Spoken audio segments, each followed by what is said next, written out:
Hi, Paul. Thank you so much for coming on the show. Pleasure to be here, Andy. So, before we kicked off, we were just chatting about the many hats you wear, Paul. So, I've been following you and sort of seeing a lot of your stuff for years, well over a decade now. And actually, this is the first opportunity we've had to talk.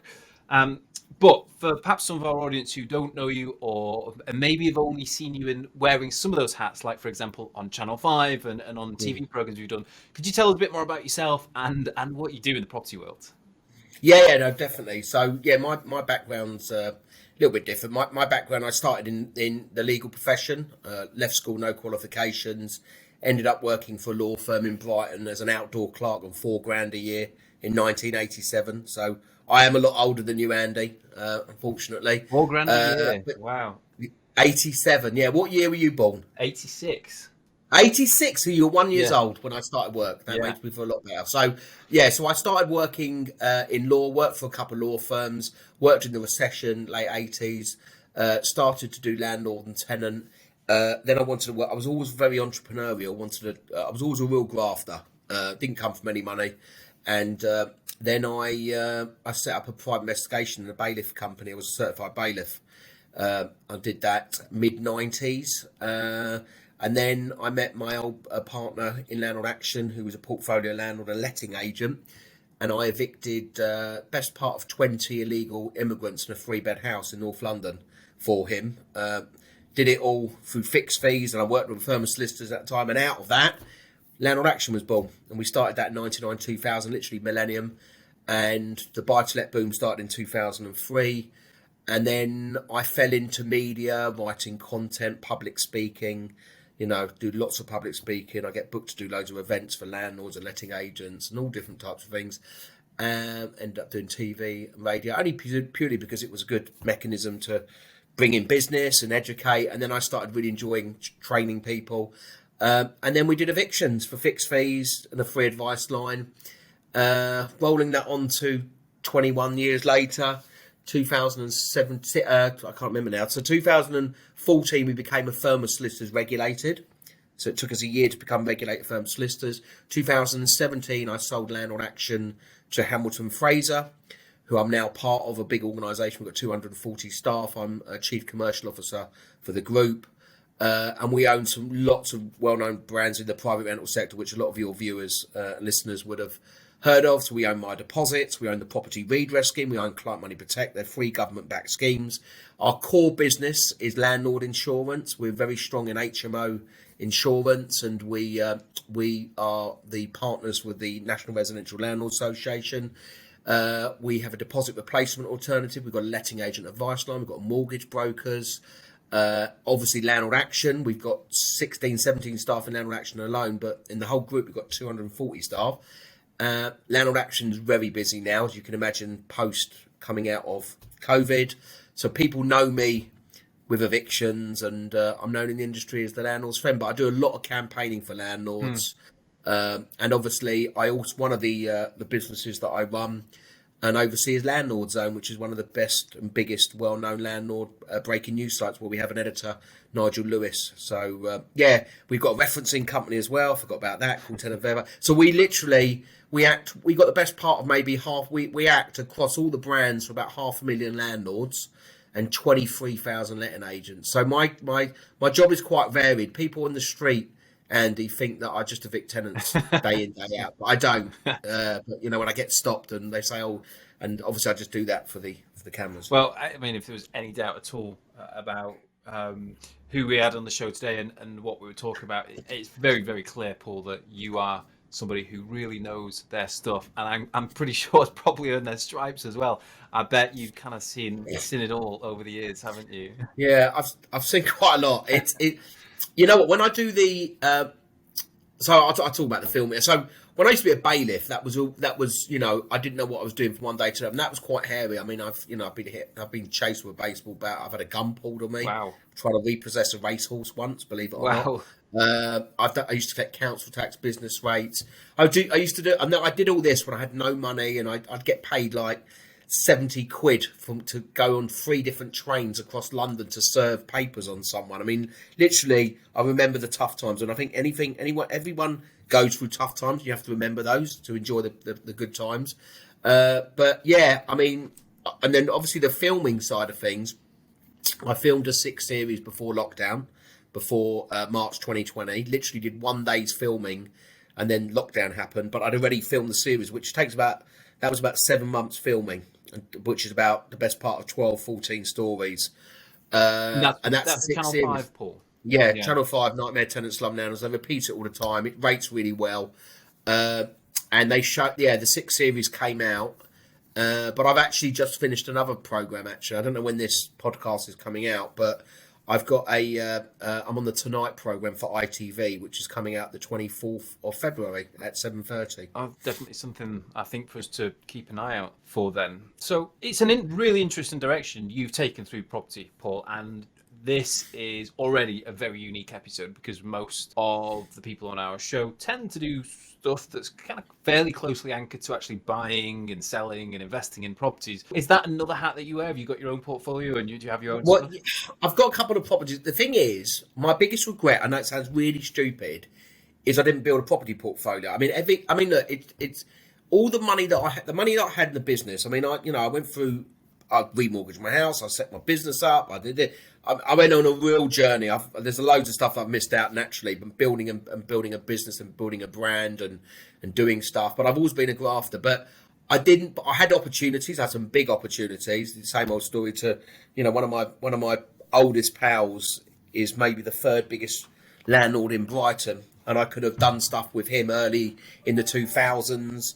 And I think with property, you've got to be very focused. You've got to have a lot of time on your hands. I didn't have time. That was my biggest enemy, effectively. So I missed out on that. But I'm actually doing stuff at the moment. I'm with some joint venture stuff with some big property people. So, I'm looking at doing some stuff. But, better late than never, eh? It's interesting you say that about time and investing in properties because I certainly feel... So I've actually been investing for quite a while, maybe over 10 years. And it definitely feels harder now than it did then. And I think there are a few reasons for that. And I'm just interested, Paul. Do you think that being a landlord almost used to be something that sort of happened by accident? Mums and dads became landlords. Yeah. Has it changed now? Do you think you've got to be a professional if you want to be a landlord? Yeah, it's really funny. I've just finished a talk, which I'm doing next week in... Edgbaston Cricket Club, being a professional landlord in 2022. Yeah. So the game has changed massively. I mean, you were a landlord 10 years ago, right?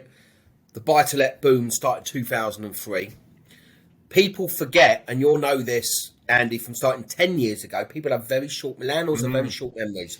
The interest rate you can lock in for 2% for 5 years. I mean, unheard of. Rents are soaring, yeah? I mean, the average rent in London is over 2k a month. Right, the average rent in the UK, excluding London, is over £1,000 a month. Never ever happened, and that's happened in the last couple of months. So, the game now has changed. You've got over 170 rules and regulation in renting out your property. And any advice I've got, and managing HMOs is the most difficult thing ever, right? Because you are dealing with strangers in a property from different cultures, different livelihoods, different backgrounds, and you're hoping they all get on. Yes, you can yield higher. But it's not for the faint-hearted, but it can be really rewarding. And landlords generally do an amazing job. But obviously, from someone that's in the media, good landlord news doesn't sell stories. Road landlords do. I mean, it doesn't help that, Andy, that I'm on a program called Nightmare Tenants, Slum Landlords. So I do apologise. But I always try and big up what landlords do, and I get shot down by tenant organisations. And I think the word landlord is actually out of date. It's actually housing provider. And... sometimes, and of course, it's very political and tenants should have more rights, and the Deregulation Act changed everything relating to that. The tenancy deposit laws and the law scheme that came in 2007 was actually the best bit of legislation that happened because there was loads of landlords keeping tenants' deposits. But yeah, if you're a landlord now, Dan, the sexy stuff is sourcing a property, and that's hard out to try and get a deal, obviously. To try and get a below market value deal, 15, 20, 25% below market value, because everyone wants it. There's a lot of money sloshing around out there, a lot of cheap money.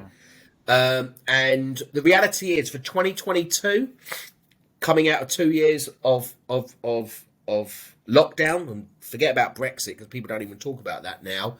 The reality is that there are small landlords that have been landlords for a long time that have made hay while the sun shines because they've had that capital appreciation. And with the legislation and the anti-landlord feeling, and of course, what happened very well, the property industry really lucked out, Andy, because in the middle part of May, in 2020, the housing market opened up, and then stamp duty concessions were given, and it went ballistic. It was mental, wasn't it? You know, so those landlords, some of those small landlords are cashing in, and we are getting busier at landlord action, not just because rent arrears really built up, but also Section 21 is going to go in 2 to 3 years. All right, and we can talk about that a little bit later on. So landlords want vacant possession, they want to sell up, they want to cash in their chips. That's happening, but that does seek out opportunities for other people. But demand is really, really strong. You know, people need to sleep somewhere. We have a shortage of housing in the private rental sector, and of course, massively in the social housing sector, which means that the PRS ends up picking up that slack. You've touched on a couple of things there, Paul.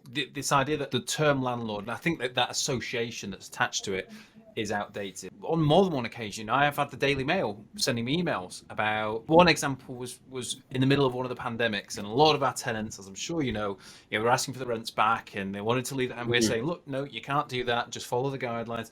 And the Daily Mail are on my case, and I've got tenants and guarantors sending me screenshots of greedy landlords, Yes. in the mail, and that's definitely still there.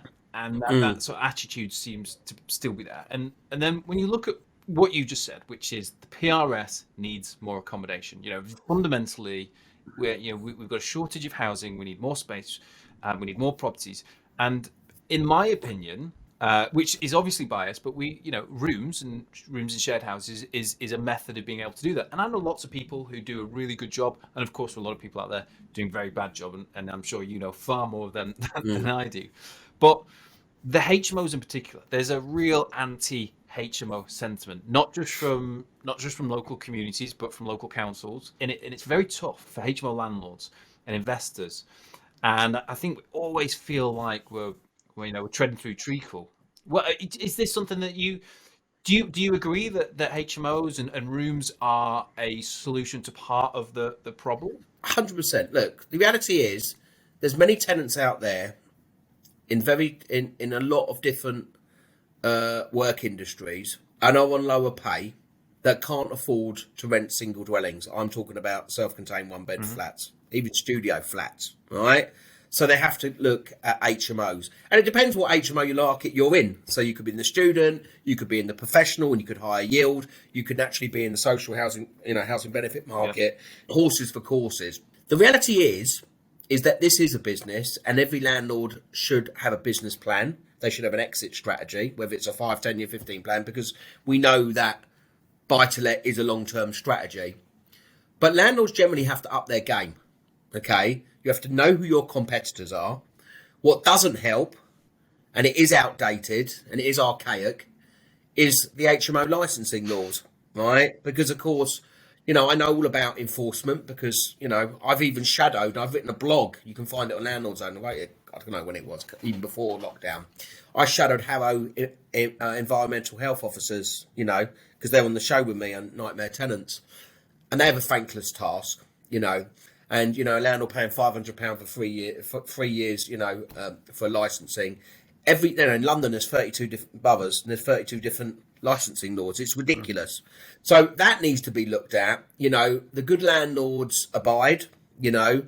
I think that I was on the working group for the first 2 meetings with regard to HMOs when they came with the minimum room size. I was on the working group with regard to the rogue landlord and letting agent database.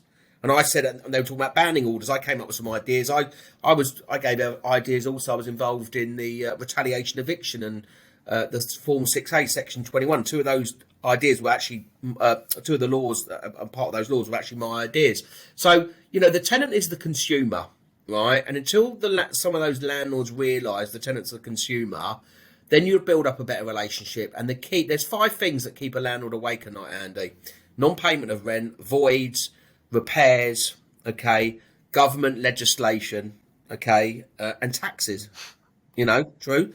And really, it's about minimising your losses.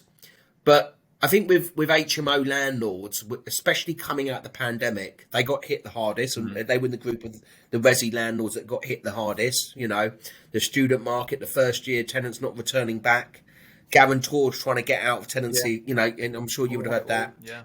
There was a shock factor, wasn't there? It was huge. And if you've got a portfolio, and it's not just one or two tenants, it was literally. Well, they all talk to each other in the same building. So you're not paying, I'm not going to pay. And then we would get almost these very sort of organised attacks from tenants and groups of guarantors, which is very difficult to deal with. Very difficult for my team to deal with, who they need that rental income, and because that keeps the business wheels moving, and that pays the salaries and things like that. And it was very, very, very tough. And I think we learned a lot in the pandemic. We learned, in fact, a huge amount about our customer, and it forced you to learn. It really did. And we had to find ways of still making sure that we got what we needed, but at the same time being more understanding about what they needed.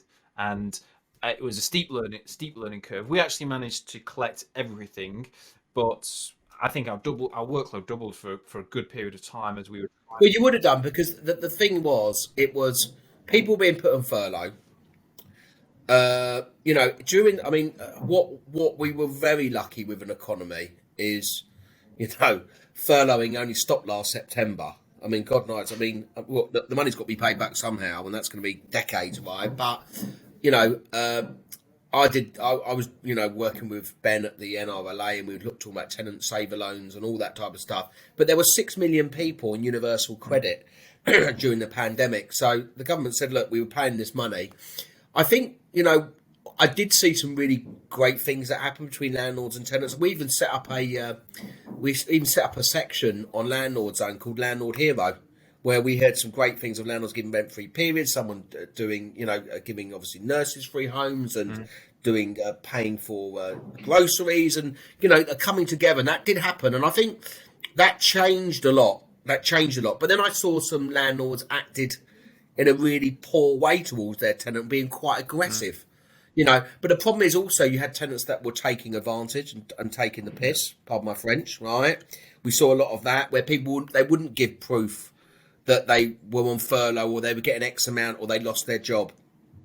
And of course, they knew about the eviction ban as well, so they knew they couldn't be evicted. Yeah, we had a lot. We had a lot from tenants saying that they couldn't afford to pay their rent. In fact, a lot of them students saying that their parents had been furloughed. And one of the first things we had to do was put together a method of being able to collect and sensitively ask for people to provide evidence. And we must have sent hundreds of them out, Paul, and we didn't get one filled out. Really? No, and I think I get it. I think everybody was very sort of panicked, and what could happen, and people were worried that they might. They didn't know what was going on. Yeah, and so we were sort of aware of that, but we managed to struggle through. I've got a question for you then, Paul, because I think you've really, I think, highlighted the current landscape very, very well, and it's interesting because a lot of my thoughts and a lot of the stuff that keeps me up awake at night, you said yourself. But what does the future look like then? Because actually, I think this is the bit for me, as someone who's been in the game a long, long time. I've got an agency, got a lot of tenants. We teach people about investing in HMOs, but I do look ahead and think, it's hard. It's hard already. You've got to really know what you're doing now. You can't just do it as a part-time. Yeah, I think. Look, if you're looking at the HMO market, so that's who your audience are. Yeah, I think if you've got stock, if you've got a portfolio, you have to be really diverse. I've got so many mates that are in property, some big level. I mean, they've got very diverse. The permitted development, when all that came about, the high street to homes, a lot of that stuff happening. Got a lot of opportunities. The short stay market, Airbnb, that got battered. That's come right back. You've got landlords leaving the market, especially in Scotland and Edinburgh. I mean, I was up there not long ago. Those taxation laws will eventually follow in line with PRS. And then of course you have the staycations, and so I mean, really with regard to HMOs, I think if it was me and I was investing in HMOs, and I think I will be actually with some of the portfolios I'm going to be hopefully involved in with some other people that I'm doing stuff with on SPVs and stuff, is I wouldn't want to manage it myself. That's the first thing, right? Unfortunately, landlords look economy-wise, they think, oh, let only 8%, full management 13%, 5% difference. I can save myself X amount. What does a letting agent do? Letting agent, there's some amazing letting agents out there. There's also some rubbish ones, don't get me wrong, right? And I know that with the hats I wear for My Deposits PRS, and a lot of it's education, and that's why we set up HF Assist, a letting agent advice line. So if I'm investing or I'm getting a source income and I'm doing HMO, I would want a company to manage it for me. Even if I'm living nearby, does a landlord, bearing in mind you've got 5, 6, 8, 10 people in an HMO, there's various different scenarios that happen. I'll tell you some funny stories about HMO disputes in a minute. But do I want to get a call at 4 a.m. that the tenant's drunk and he's lost his keys and I've got to go around there, or the heating's broken down, or we had one scenario where one tenant was nicking another tenant's food and I had to serve a notice for breach of tenancy under ground 12. And we found out that food, believe it or not, because they put all their own stuff in storage, the food was Cocoa Pops. One tenant was nicking another tenant's stuff. I mean, I can tell you some other stuff, some grim stuff that we've had. I mean, the reality that's happened in COVID is for the HMO market, and I know police officers that were getting called to loads of antisocial, loads of unlawful evictions that were happening on HMOs. Landlords just throwing stuff out on the street, which is obviously totally wrong. The reason the eviction ban happened and the notice periods, and the eviction ban only opened up, there was 1 month out of 14 months of evictions that took place at the county court. And it opened up on the 31st of May last year and notice periods changed. Is everything got suspended because we were in the midst of a pandemic. A 2-year pandemic of 18 months, whatever it was, and we didn't have a vaccine. So they didn't want people to be evicted on the streets and so forth. So you were getting a lot of mental health issues. You were getting tenants that had COVID or were claiming they were getting COVID, so they were self-isolating. So landlords couldn't go in there, and there was worry about going in common parts and other tenants mixing. So that was an issue. There was tenants, foreign nationals that were going back before lockdown, leaving rooms empty. Landlords couldn't let them, and then they weren't surrendering the lease, but their stuff was still in the property. That was a big problem. All these stuff you can resonate with because I've done it, and we do evictions for landlords in HMOs all the time, and then, of course, on the horizon, what's happening in 2022? Well, there's some of the biggest changes that are going to kick in. You've got the Renters Reform Bill coming in. So you've got landlord redress coming in. So you as a self-managed landlord, don't use a letting agent. You'll have to be part of a redress scheme. You'll have to have the same rules and regulation with redress which a letting agent has to conform with. And of course, Ombudsman, and there's only two. There's the property redress scheme, which is, we've got 17,000 members. And so landlord, there's going to be a landlord register. They will be quite quick wins. So we're doing some work with, obviously, on landlord redress and that. I mean, there's 2.3 million landlords out there. No one knows how many of them self-manage, because they might just use letting agents for let only. So, and actually, I think it's a great opportunity for letting agents to really upsell. I mean, I train letting agents on how to attract more landlords to a business. And if there ever was going to be one point, well, you don't have to be part of a redress scheme. We are, because the tenant has to have redress. So there could be a real rise in complaints. Then they talked about lifetime deposits. Then they talked about changes to the AST, possibly, a bit like what's happened to Scotland. And then, of course, Section 21. No fault. Okay. That will be abolished in 2 to 3 years. And then they strengthen the grounds for Section 8. They're investing more money in the court system. But I think what will be a big challenge for landlords and building in costs is going to be the EPC changing properties to grade C and the installation and how that's going to affect. I mean, that, I did a podcast with Ben Beadle for the NRLA last week, and he said that 60% of the PRS stock is not up to a grade C. I've got a number of properties that aren't, some of them very old, some built in the 1800s, and Correct. do this. I'm sort of scratching my head now, thinking, how am I actually going to do this? And the money you're going to have to pay out, and then you've got to fight the right installers because there's going to be a shortage. So they were talking about it could be from anything from 10 to 30 grand a property. That's going to wipe landlords out. And bearing in mind, some of the rents that, and if you're looking, you go in the northeast or northwest or whatever, and obviously, you're not making as much money on the rents. That's going to wipe a lot of landlords out. So I think that you're seeing a lot of big housing providers coming into the market, and you'll see a lot of the small properties being purchased out, and some landlords cashing in. So initially, I thought Section 21 was going to be the biggest threat, but I don't believe that now. I think the EPC installation up to grade C is going to be a big challenge. But also, I think what you really have to understand is your competition in your market, is understanding where you're at, and you are going to. And I quite like, and I've always been an advocate for it, because it provides professionalism in the industry. Is build to rent. Build to rent will rise. I'll do a talk, Andy. I do now. I'm out in the last couple of months. I'm really getting out and doing loads of talks all over the place. And I'll do a talk to 40, 50, 60, 800 landlords. And I'll say to them, how many of you understand or have heard of build to rent? And then you'll get two hands that will go up. And if you've got rental properties in urban areas, build to rent, those big shiny blocks, are actually going to be your biggest competitors, because a tenant will pay more money for a better quality of product. So that means, I'm going to be in a new development, fine. But with that, you have a community. We have a WeWork space. You have a gym. You have a yoga room. We have faster broadband. We have dog walking services. We have on-site security, and that's what you will see will happen. And there's lots of stuff in the pipeline. There's a lot of investment coming in, a lot of funds that are coming into the marketplace. So I think landlords need to be wary, but especially if they see big developments going up, and there's 50, 100, 200 flats going up in their urban area, that's a competition which you've got to be aware of. So the next few years really do look very, very bumpy for landlords, really. Then, and I think there's opportunity. I think you need to tax plan. You need to obviously lock in with some of the rates you're getting with mortgage companies, because we know interest rates are going to go up naturally. But rents are strong. Prior to COVID, Andy, from the English Housing Survey, the average term of a tenancy, believe it or not, was 4 years and 3 months. People didn't realise that. Our average, we've got a lot of students, so they come and go on annual tenancies. But where's your property? Sheffield, Manchester, East Midlands. We've got some other areas as well.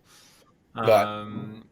Nothing in the south. I've got a building in the south that's being developed at the minute, but we've really pushed rents as well. We feel like we've had to, and as part of the tax planning strategy and looking ahead with the main business as well. We can see this. We can see the utility costs and that crunch, and there's definitely a lag on the rents. And we didn't feel like before now it's been appropriate because of the COVID stuff. People have been locked up in there, and didn't think we could start putting stuff up. But now I think we definitely are, and we've got to get the rents up across the portfolio. And that's what's going to happen with more legislation, more compliance adds to costs. And that's the reality. So where does that cost go on? Well, rents will go up, and then it in some way it defeats the object. Can you talk to us about the possible, or maybe in your experience, the likely abolition of Section 21, then, Paul, and what this could look like, and because this for HMO landlords is a pretty scary concept. So could you tell us a bit more about it, what it is, and I can give you all warts and everything, so don't worry, because I've been heavily involved in years, and as I said, in 2014 I gave evidence in Parliament for MPs about retaliation eviction. So Section 21 is definitely being abolished. There's no argument. There's still a working white paper coming out related to the Renters Reform Bill. That will come out most probably in the next 6 months. Okay. I think landlord redress and registration will come in first, right? But we're looking at 2 to 3 years. So 2 to 3 years before we actually have to conform and the yeah, law. 2 to 3 years. So what will happen is that the accelerated procedure, Section 21, and that's been dwindling for years. Okay, in 2019, pre-COVID levels, you used to have about 20,000 cases a year of Section 21 cases. Obviously, you can serve a Section 21 notice. The whole point of when 6A came out was to make life a lot easier, to get rid of the old forms. So what does that mean? What does that mean for HMO landlords? I mean, I was on a working group, and I'm part of an organisation called the Lettings Industry Council. And I think I might be heading up one of the subgroups. We've got like 6 different categories.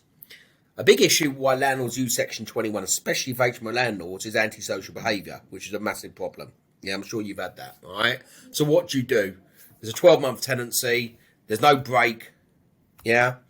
They're paying the rent on time, and then of course you have one bad apple and there's mental health, and then of course what does that mean for a landlord? The worst fear is everyone else leaves, and then you're hemorrhaging. It's like a virus that starts and it sort of spreads, and then before you know it. But that's why you've got to be good social workers and HMO landlords, and that's why it's not for the faint-hearted. That's why I said you need to get a really good organizer and a good company that manages it for you. You know, landlords, what they don't do is they don't put price on their time, and a lot of landlords have full-time jobs. You know, which is another thing. So what happens is they have to strengthen the grounds under Section 8, so that landlords have got confidence they can get their properties back. Because you don't have confidence, you don't get investment, then obviously it shrinks. You know, the market shrinks. And then of course HMOs, the HMO market is for a market of people that can only afford rents up to a certain level. Right? Agreed. So you need to strengthen the grounds. At the moment there's 17 grounds. I reckon there'll be up to 24 grounds. Landlord wants to sell, wants to move in. They're going to be common ones, mandatory grounds. There needs to be some for antisocial behaviour. I even put forward a big problem that happens, and a lot of your listeners will have this, is gaining access, where people won't give access into properties. That's a breach of tenancy. At the moment you go underground 12. There needs to be a reform with regard to the court system, in the sense that with regard to bailiffs. I've just did a comment which is coming out this weekend in the Telegraph. If you look on Landlord Zone, Shelter just came up about the possession figures growing, but I can tell you now, we had a case because of an eviction date. We applied for July 2021. The eviction is now set down for the beginning of March 2022. Wow. The worst eviction date set down. So there needs to be bailiff reforms. At the moment, you can use High Court sheriffs, bailiffs, if you can get the leave. There needs to be mediation. So we do mediation here at Hamilton Fraser through the Property Redress Scheme. That would be part of the procedure. So there has to be a lot of mechanisms put in part. And it's about the tenants having security, and of course 6-12-month tenancy, especially people in some HMOs that obviously they're there for a certain amount of time. But I mean, yeah, there needs to be a lot of provisions in place. But what I do anticipate, and I'm not a doom and gloom merchant, I'm just a realist, Andy, is that when the Section 21 comes in, or when ban comes in, one of the rules that I put forward is actually a Section 21 has a 6-month lifespan. That was actually one of my ideas way back in the Deregulation Act. What you'll do is you'll see landlords serving Section 21 notices before it gets banned. By that time, the EPC and the grading will kick in. So there is going to be bumpy times ahead, but demand is very strong. So what you need to do is you have to professionalise your business. You have to minimise risk. What's going to happen is referencing is going to be so much stronger and stringent. There's going to be terms and conditions that anyone that comes into my property, I want a guarantor, and they've got to be a homeowner. You're going to see, and then of course the use of obviously landlord insurance and rent guarantee insurance, which covers legal fees. So I think people are going to foolproof themselves a lot more when these legislation changes come in. We talk a lot on the show about future-proofing our properties, using the right materials, planning, and the way that you create your social spaces so that tenants want to stay and you can create communities. But it's very interesting because what you just said, Paul, is it's time to start thinking about professionalising the approach to the entire business, everything. Even the application stage, how you process. I mean, I've been doing talks. The most popular talk that I've done for years, I mean, I do 15, 20 different talks now, is how to avoid a bad tenant. Obviously, it's every landlord's worst nightmare to a certain extent. What to look for, how to look there. You've got what you do is you've got to be streetwise in this game. You've been doing it 10 years. You're streetwise. You've lost money. You've made mistakes. Everyone makes mistakes. It's how you look at them, how you do it. How do you want to scale up? What is so important to professional landlords like yourself is prop tech. You have to embrace it. Do you know when your gas safety runs out in 2 Hutton Road? Right? No, you're not going to know because you haven't got that memory. But you've got to have reminders. I mean, some of the platforms out there, and we have some of the people that advertise and landlords are amazing, really, really good. And then of course you've got the tenant find businesses like Open Rent and stuff like that. So you need to supply yourself with really good suppliers as well, which is really important. But embrace prop tech. We're interesting you say that because we're just actually partnering with somebody who that's essentially what they do. They've got a platform that they've created for HMO landlords to help them do exactly that, systemize the business, very sort of foundation levels, because it's so easy, isn't it, to forget when your certificates are due. When things are going wrong and you've got your tenants or you've got stuff happening in your family life. Of course, you forget. Yeah, because you're human, but you can't afford to forget anymore. Every year we get a handful of letters, Paul, from some of our tenants who try and push the luck a bit, and they go to these companies who will send some correspondence to us as a landlord to basically sort of look for some reason why there might be some sort of compensation due back to a tenant, or maybe we've missed something. And often they're requesting things like evidence that X, Y, and Z was supplied when the tenancy was granted. Was the prescribed information sent and things like that. It's really complicated stuff, isn't it? It is, and it's not for the faint-hearted, and that's why you need to know what you're doing. You need to listen to podcasts like this. You need to go on websites like Landlord Zone. You need to join the National Residential Landlords Association. You need to immerse yourself with the right, listen to the right people, right experience. There's no better thing than being referred to a supplier. So what letting agent would you use? Are they specialists in HMO? You go to your high street. There's 8 agents. Which one? Do you go to Nickett and Scarpa Lettings, or do you go to someone that your mate at the golf club swears by? They're a great agent and they would pay the rent on time, and they've got this and they've got, but doing your due diligence on a letting agent is just as important as it is actually on your tenant, believe it or not. I recorded a podcast that we released quite recently, Paul, and we get asked so often about should I self-manage, or should I give it to an agent? And that's why I recorded a podcast on this just the other day. Very, very black and white. Here's what you need to know. And one of the things I said was, if you're going to go with an agent, and that would be my advice. Well, I on that point, I did it in the second lockdown. So I've got a website called paulshamplina.tv. paulshamplina.tv. It's online. I sold it for, I did it cheap as it, £39. I did it. And I debate for an hour or 45 minutes with 2 corporate landlords. And actually, they're the biggest student HMO landlords in Birmingham, actually, and a letting agent. And we have a healthy debate. Should self-manage or not self-manage? Yeah. And that's what the debate's about. So if people have a look at that, we come up with some tips. And I think it's now a really, really important decision, because when you started 10 years ago, it was easier. 20 years ago, it was a lot easier, but you've got to be wary about what you're dealing with. Tenants now expect more. They know more. They want more. I feel like all my tenants are legal experts. They're fine. They might have worked at Landlord Action. Who knows? They're fine until they're not fine, and all of a sudden I get a letter and I think, shit. Do I need to turn up at court for this? Well, if you need some help, you know who I am. That's what when I set up Landlord Action. People know me in the industry as the landlord's friend, but actually we are like emergency plumbers for landlords, right? No one really wants to call an emergency plumber out, but you know that we're there. And, literally, in the last 6 to 8 months, I've grown to 17 staff. We're so busy now in the last 3 to 6 months, especially after, obviously, post-COVID, and we're just getting better and better. I think in one day, was it last week, we had 19 or 20 new instructions in one day. And that's from landlords all over the country and letting agents.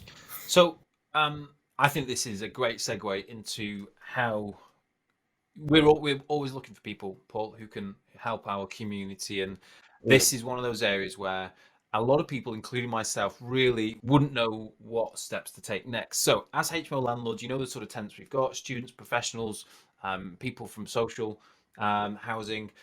You've got some examples of the sort of stuff where Landlord Action could help. How could you help our community, Paul? What sort of things should we be looking out for, and when should we be reaching out for help? Yeah, fine. Well, firstly, don't do behind me with a boxing glove and go and knock on the door and use a disease that I made up many moons ago called landlord rage. Don't have landlord rage because that gets you in trouble.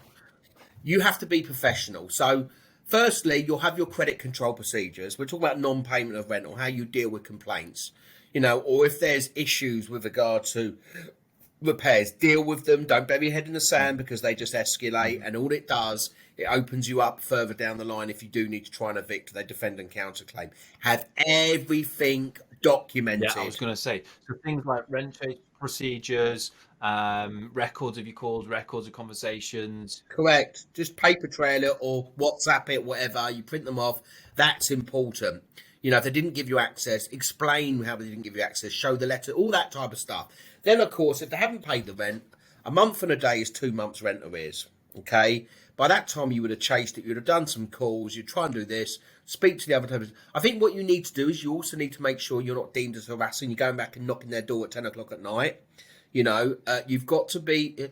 It's hard because you've got to keep at arm's length, but also what you don't want to do is you don't want to show that you're a pushover because then that gets round to the other tenants. This is a conversation that comes up in our community a lot, and people, I think, I often toe quite a hard line on this, very black and white, like you said, not harassing, but being very clear and having a very formal rent change procedure and not being overly, I think it's fine to have a good professional landlord-tenant relationship, but not being overly friendly because it's very difficult then when someone has got issues, they can't pay, and then all of a sudden, someone else in room 2 knows that they're not paying, so I'm not going to pay. So it's a good point, Paul. But I think it's also understanding as well in this day and age mental health issues because you'll have a lot of those.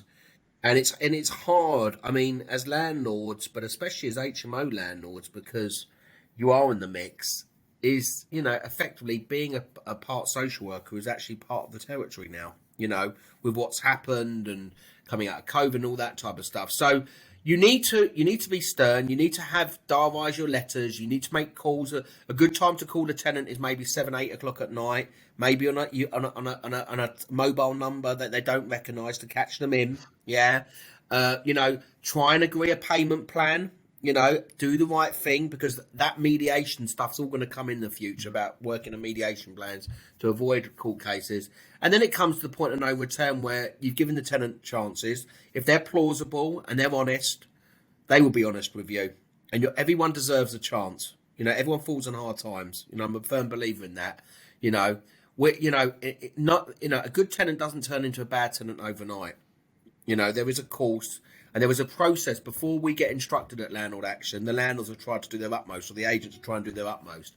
And then, of course, what we do with our team on landlordaction.co.uk, you can see on our website, you speak to one of our handlers, whether you've served the notice, we can act and issue court proceedings based on that notice. We have to do a review to make sure it's correct because it's more difficult now than serving notices and, more importantly, issuing court proceedings. Really difficult.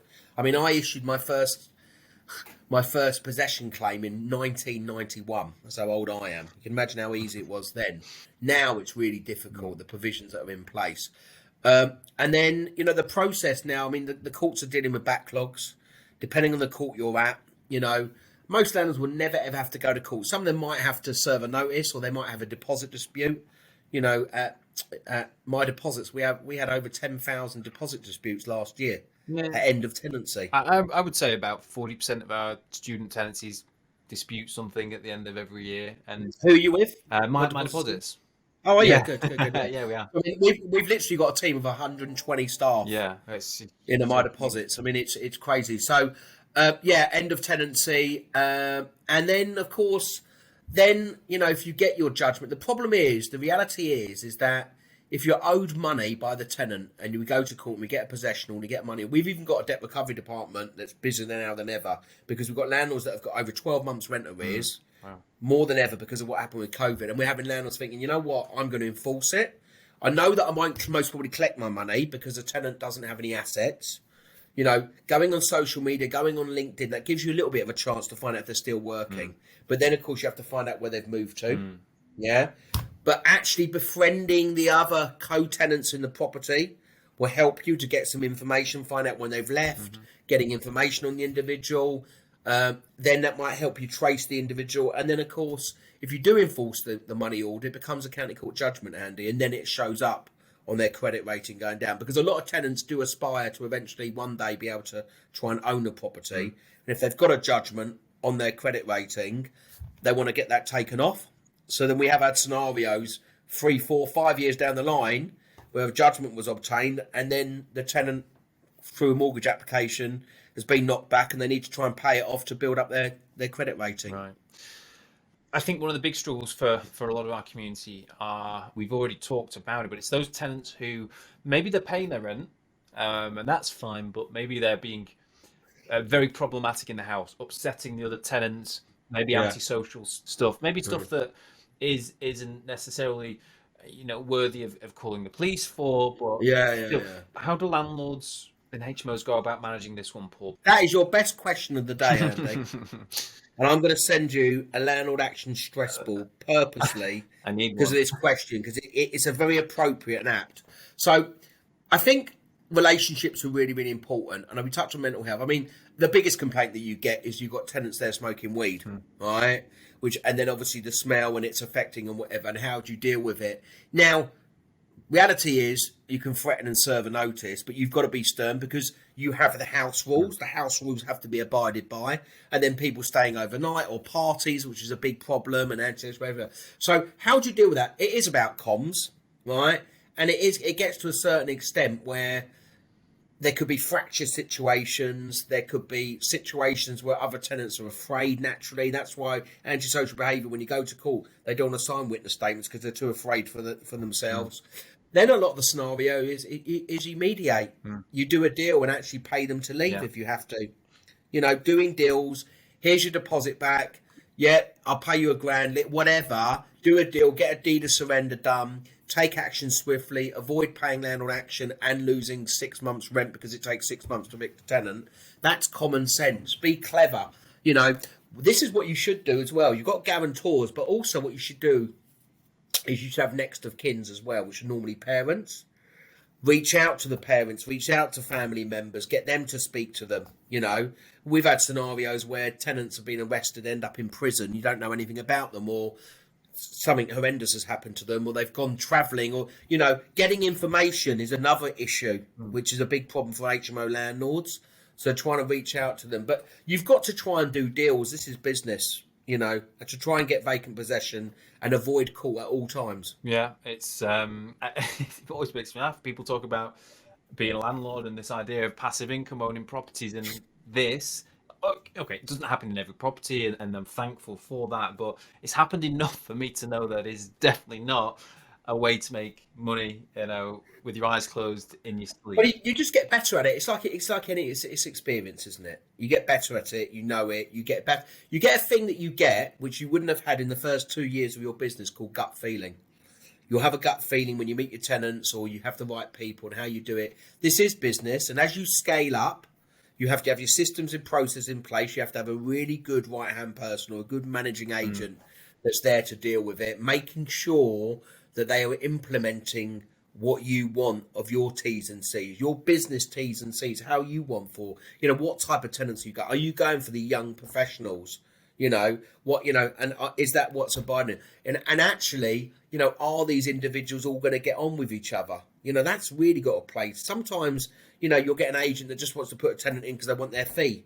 And then you get some agents that just don't care. And you get some other agents that are doing an amazing job and they're in for it for the long term and they want the repeat business. And, as the landlord grows, they get more properties in their portfolio. I couldn't agree more. And it's something I really impress on my team, is to be very careful and very considerate when you're thinking about moving a new tenant in.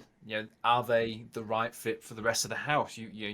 We've got to try and forge that environment that's going to be cohesive, because if it's not, we've had to do a couple of reassignments at the moment. Actually, I've got a group of girls who are just not getting on at all, a group of students actually, and there's usually one or two every year, and it's an absolute nightmare because And some of them are young. They haven't moved out before. They're quite immature when they get drunk or whatever, and they start getting bitchy. We've done some extreme stuff as well. You got to realise, been running this business for 20, 21, 22 years. We've done the best part of most probably. I predict most probably over 50,000 cases. Wow. Right in that. I would say that. 40, 50,000 cases. I would say that quite confidently. I couldn't tell you. because I haven't got all the records from 20 years ago. But we've had some really extreme cases. We've had murders, we've had suicides, we've had purported terrorists, we've had some horrendous crimes that have also happened at properties. And we've had, some tragic incidents. We've had professional bad tenants. We've had subletting. You name it, we've had it. You do see it. And when I'm out filming, I've definitely in the last few years, and what I've been filming, doing Nightmare Tenants, is I've seen an increase of mental health. And some of it is quite tragic. You feel really sorry, how someone lives. I mean, hoarding is on the right. It's been horrendous. See a lot of hoarding, and you think how people are living in those circumstances, how depressing it is. We did one filming in Cardiff, and this lady from mental health started. I mean, obviously, you can imagine it's quite fractious, and sometimes they're not happy to see me and a film crew early at 6 o'clock in the morning. We had one tenant. She was killing pigeons with a hammer in the front room of a house in a flat in. Mad. I mean, it's just the extreme stuff. Most of it is non-payment of rent, or people falling in hard times, or people taking advantage of the system, or landlords wanting to sell or redevelop or move back in because there's been a divorce or whatever. Every story is different. Well, it's good to know that there is a solution. When things get to that point where any of our community members don't know where to go next, that actually you guys are a lifeline. You're that emergency plumber, as you said earlier, and you could help. Paul, this has been a fascinating conversation for me, because a lot of this stuff is right on the fringe of where even I feel my experience and expertise is. So I've really enjoyed today's conversation, but I do have one last question. This is actually quite this has become quite a heated debate, in fact, in our community, which is quite a large community, and it's about guarantors. Now, over the years, I've learned that, and I think I've just seen through pattern recognition, where we've had guarantors, we've had less problems. We have been able to handle those issues of non-payment of rent, or misbehavior, whatever it is, easier, because there's been a guarantor there to have that conversation with and to apply under the pressure with. And actually, our internal policy, the policy that I ask my staff to maintain, is that we get guarantors for everybody, students and young professionals. No matter how much they earn, no matter what they do, no matter where they're from, we want a UK-based guarantor, and it works really well for us. And I'm quite vocal about this, and what I think it's one of the best ways to kind of shore things up in your business. Do you agree? And I also appreciate that not everybody, and if different demographics of tenants, you can't do it. If you've got social tenants, maybe it's not possible. But do you have an opinion on this? I'm with you. I'm with you all the way. Your property is your largest asset. Okay. If you can get a guarantor who's a homeowner, embed it within your T's and C's, it makes sense, put it in the processes. You might have foreign nationals, come over from China, whatever. They don't have any relatives. There's a good company called Helping Hand. Right. Use them. Yeah. Right. We do work with them. I know them quite well, whatever, which is underpinned by an insurance product where basically they will guarantor a tenancy where someone can't get a guarantor. That makes sense. Look, the reality is, and I touched on this beforehand, Section 21 is going to be going in the future. Referencing is going to be more stringent. I think the people that will lose out will be the more vulnerable and unfortunately, the much lower income. I think that will have an effect on the market. And that's where a lot of the tenant organisations just haven't really seen it. It's just been, I see it because I've lived and breathed it, I know what's happening on the ground. But I think you're doing the right thing, Andy. I will be doing exactly the same as what you will be doing all day. It's good to know, particularly from you, Paul. Paul, I honestly thoroughly enjoyed today's conversation. In fact, I'd love to get you back on, and I'm sure there's so much more that we could discuss. But before we sort of end things for today's episode, where should people reach out to you? If they're having issues with any of their tenants, their portfolio, how best to reach out to you or Landlord Action? So as I mentioned, self-manage or not to self-manage. If you're in that quandary, you don't know where you're going, you can go to paulshamplina.tv. That's just like an online course. With regard to breaking news, information, we write a lot about HMOs, go to landlordzone.co.uk. You can become a subscriber. It doesn't cost anything. You'll get breaking news going on. Maybe, Andy, we get you to write a blog. We have a thing called LZ Voice, a section where we write it in a landlord language as well. So maybe I can get you to write something there. And then, of course, if you have a problem. So we deal with anything landlord and tenant. So contracts, reviews, rent repayment orders, HMO licensing, prosecutions. We've got some senior solicitors, and then the standard stuff where we have 3 steps, fixed fees. We serve a notice for £240 draft and serve it by it's drafted by a solicitor. Step 1, and then go to step 2 if the issue court proceedings. That is landlordaction.co.uk. You just go on the website. If they say, "How'd you hear about us?" obviously mention your podcast and stuff.